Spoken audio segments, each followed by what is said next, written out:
I want to start my presentation where I left off my presentation in Anaheim. So half of you are saying I wasn't in Anaheim, so I got no clue. And the others of you who were in Anaheim didn't pay attention to me in Anaheim anyway. So I'll bring you up to speed.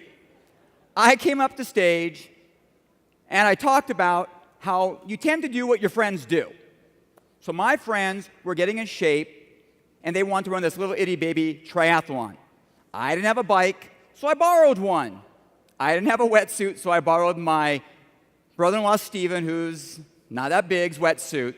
And we all went to Central California to be real men and run a marathon and an Ironman, a little tiny thing. And they shot the gun off, and your natural inclination when they shoot the gun off is to run as fast as you can. And that's good if you're really good at that sport. It's not good if you're like really bad and all the good people are coming behind you. It's like Indiana Jones with the thing following you. So I jump into the water and start swimming. And then the real swimmers came, like Michael Phelps and Ryan Lochte, and they decided that they were racing, and they swam over me. I'm not saying near me. I'm not saying around me. I'm saying right over the freaking top of me. One has kicked me in the face. I'm bleeding from my nose. One's gone over me kind of like from left to right, from port to starboard. My goggles are somewhere near Gilligan's Island. I pull my head out of the water to breathe, and I realize I can't. The ocean's cold, and my wetsuit is tight. I'm like, ah! I was like a porpoise. I was like Lorette, it was like, I couldn't breathe. And fortunately for me, one of those very cool guys on a surfboard came paddling up to me, probably laughing insanely at the time, and said, grab the surfboard. And I did. Told me to calm down, which I didn't do. And after about maybe 30 seconds, he says to me, you have a decision to make. I'm trying to live in that particular moment. That's what I'm deciding to do in that moment. But that's a good try, right? Live. Okay, let's do it again. So he says, you have a choice. You can quit right now or go forward into this race. It wasn't even a long race. It was probably like 100 more yards to go. I don't know. I was disorientated at the time. Lack of oxygen to your brain will do that. But I was so embarrassed. And my friends were there that I decided to keep swimming, and eventually I ran the race, and I finished. And on the way home in the parking lot, I run to the same guy. He said, hey, you were really brave. You were bleeding and barely breathing, and you were blue, and you decided to keep going. That takes guts, or stupidity, or a little bit of both, which I have both. And he said, you should do an Ironman because you have what it takes. And I'm thinking to myself, yeah, I should do an Ironman. Like an hour ago, I nearly died. And now I think I'm going to do an Ironman. Because what you say to people, they listen to. So when you tell people they can do things, maybe they will. And I proudly told you I was to do an Ironman. You all applauded at me, and I lied to you a little bit. Because what I didn't tell you was that story took place 14 years ago. And yes, I am doing an Ironman in October 16th, Tempe, Arizona. Now the question gets, why was I in love with doing these sports? And why did I become an enthusiast about Ironman? And why did I read the magazine, go to the website, but I never did it? Some of you in the room here are going, I love longevity. I became a senior executive or whatever I became. But I kind of never did it. And I said to myself, I want to be an Ironman. Like a lot of you say, I want to be a senior vice chairman. I see others go by the Ironman every year. And I will tell you, I cry every year watching the Ironman, watching like people like me cross and going, I want to be that guy someday because they're doing exceptional things. And I want to be a guy who does exceptional things. But I'm sitting in my bedroom not doing it. And some of you might be thinking, I want to be these people coming across the stage, and you thought that the year before and the year before and the year before. And I probably would never be doing Ironman on October 16th in Tempe, Arizona. You're going to find out why I keep saying this over and over again. But something happened to me where I had to make another decision. I happened to meet in my gym. And by the way, if you go to my gym, you better have self-confidence because it's like Bachelor in Paradise gym. It's like everybody in there is like gorgeous. It's hard. So I'm in there, and it happens to be the #1 age group triathlete in the world is there. So, of course, wanting love and approval, because I'm pathetic like that. I walked up to him and said, "Hi, I'm a big fan of yours. I've always wanted to do Ironman." He turned to me and said this, "Why haven't you?" "Well, I've been busy and having a business, and I have some kids, and I have in-laws, and why are you asking me this?" But anyway, that's my story. And he turned to me and said, "It's the saddest thing when you start believing your own lies." And he started walking away. And I wanted to haul off and hit him, but two things stopped me. One, he was like Dave Rutt's size, and I can do the math real fast on that equation. And the second thing is, happy birthday. And the second thing, he was right. Then he comes up to me and says, "You know, everybody jumps in the water who's got kids and a wife and a sick dog and a job, and maybe they don't have a job, or maybe they just got through a divorce. You're just living through your lie, and that's what you're not doing it. So Cory Gold, I've got to tell you this. You've got two things to do right now today. Stop thinking you're going to be an Ironman or become one." I got pissed. And when Cory gets pissed, one of two things happens. Usually he'll do something about it, or he'll forget about it. And a lot of us have become pissed at times and just forgot about it a little later, right? And I decided to actually ask him to be my coach. You paid for that. Because I realized I had no clue at almost 55 how to do it, because the last one was a disaster. I nearly died, and now I want to do something bigger and harder. So who's better to ask than the ambassador, senior vice chairman of Ironman to train me to become what I want to become?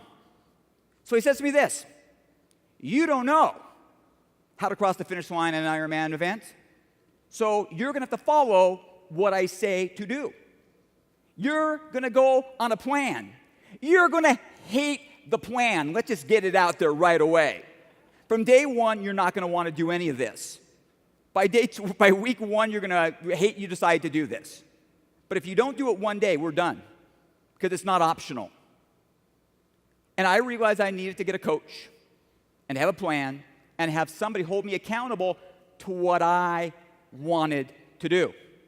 He wasn't saying that because me finishing an Ironman meant anything to him. It meant something to me. So for a lot of you who are thinking, "I might want to be a senior vice chairman," how many of you are thinking, "I might want to be a senior vice chairman"? Raise your hand. Maybe we should go get a coach. Maybe we should get a plan. And maybe it's okay to let somebody push you really hard to where you want to go.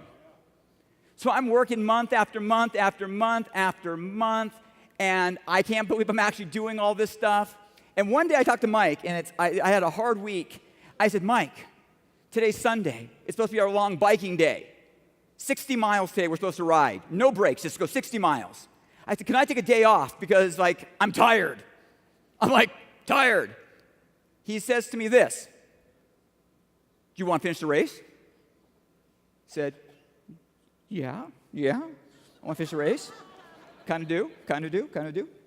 He says, "Then no. They're not going to change the date of the race for you because you're tired today. And they're not going to make the race shorter for you because you're tired today. So if you want to cross the finish line October 16th in Arizona, you'll get on that bike and you're going to ride 60 miles because that's what it takes to do. Choice made today, in or out."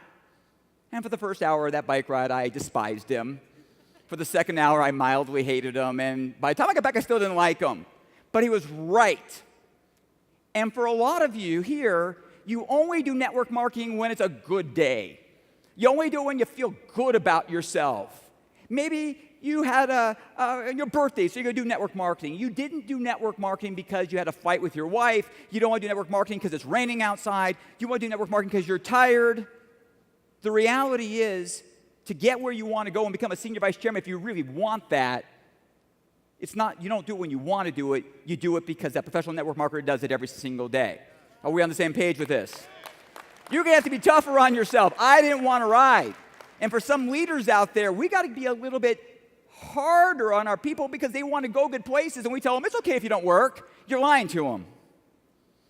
Next thing he said to me was, "Tell me what your strengths are." And I said, "I love to run." "How about swimming?" "Don't love to swim too much." "How about biking?" "I'm not really sure." He says, "You're going to have to get good at what you don't like to do." Because most people in triathlon will practice the one thing they're good at because they're good at it. You only do the things you're already good at. And the reason you're not having the success you want is because the success lies in doing the things that you aren't good at.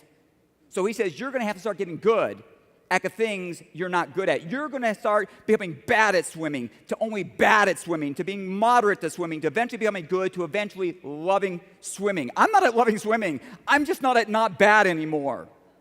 So a lot of you aren't willing to go to being bad at something to eventually become good at something. Because we're now adults and we don't want to be bad at anything. Trust me, starting in network marketing, you're not going to be great at the beginning. It's going to take a learning curve. So for a lot of you, unlike swimming and biking, for you, it's talking to new people about the business and the products and holding meetings. Am I right? Those are the things you don't like to do? Yeah, go do this because it's truth. So you're going to have to start embracing doing the things that you don't love to do, and you start bad at it. And eventually you get only not so good. Eventually you get pretty decent. And eventually you'll love the things that you used to think were your negatives. When I joined network marketing, I hated to publicly speak. Guess I got over that, right? And I hated talking to people, I hated holding meetings. I can't stand it if not talking to people now. I can't stand it if not going to a meeting. We're going to Harvest Fest because somebody said there was one. I don't even know what it is. I'm just going to it. Yeah, because I love meetings. I started off going, a meeting? Are you kidding me? No, thank you. I graduated school. Never do that again. I can't stay out of meetings now. I tried to get into Tom's AA meeting. I just want to go to every meeting I can. I don't even drink. So now, funny thing is, I always tell you I'm going to run an Ironman October 16th, Tempe, Arizona. Why do I tell you? You go, God, Dr. Gold is the most obnoxious guy. He's so full of himself because he's telling everybody he wants to do this Ironman. He goes on and on about it. He's told everybody 1,000 times. I've told everybody 1,000 times because it scares the living bejeebers out of me. And the guy who's training me said this, Cory, you're going to tell everybody that you know 1,000 times until they want to puke on you that you're going to do this Ironman. You're going to put it on Facebook. You're going to put it on Twitter because guess what? When everybody knows you're doing it, you better damn well do it. But a lot of you, oh, by the way, I'll tell you the exercise he made me do. We're all going to do it in a second. You're going to feel goofy like I did. But a lot of you haven't told your brothers and sisters you're in longevity. You haven't told your neighbors. You haven't told your friends. You may not even told your spouse where you're at right now. They think right now you're at a work convention, right? I know. What's that Salt Lake City thing? Oh, never mind. It was a company thing.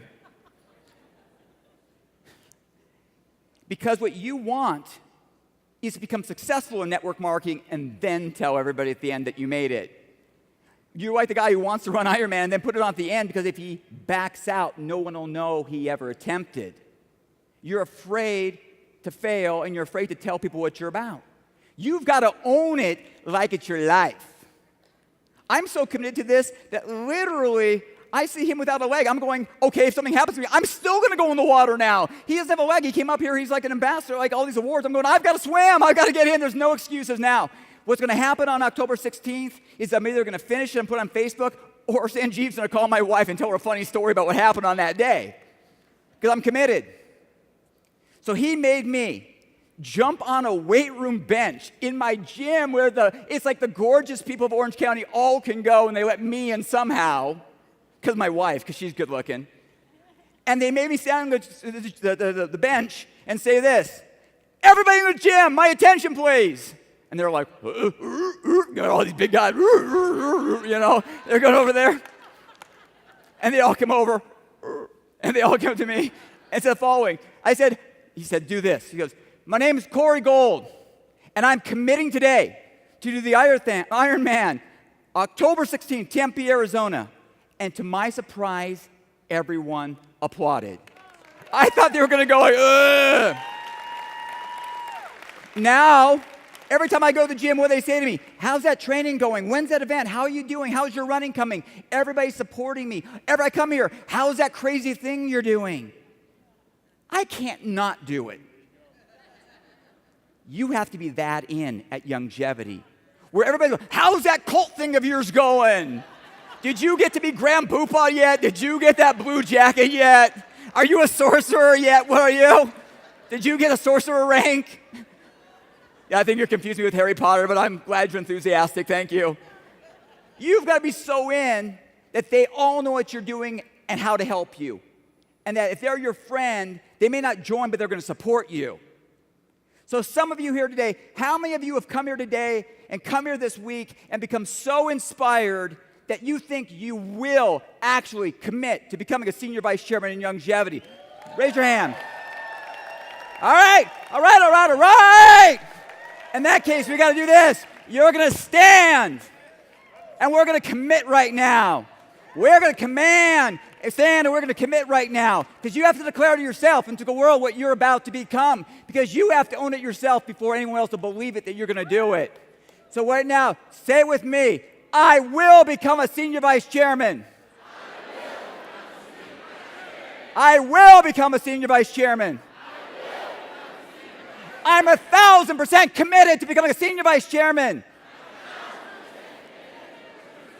This is my time to rise.